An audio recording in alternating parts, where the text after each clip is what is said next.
When the DOT talks about, Department of Transportation talks about the major projects, it's $1 billion plus. You know, for a relatively short section of east-west 94 going out of downtown Milwaukee.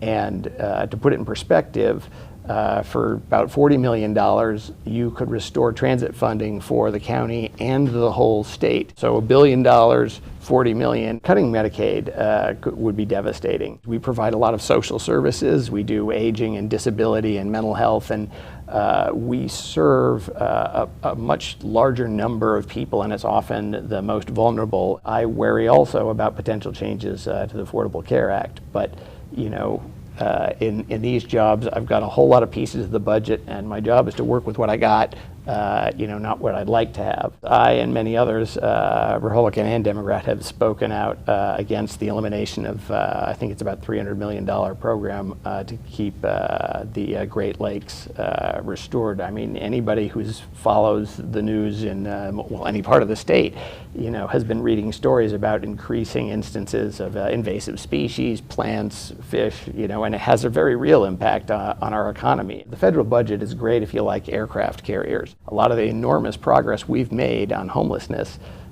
would be very difficult to maintain with some of the cuts they've proposed in the federal budget. Sheriff Clark, do you expect him to finish this term? You know, that's a good question. I mean, functionally, he hasn't viewed Milwaukee County Sheriff as sort of a full-time job in some time.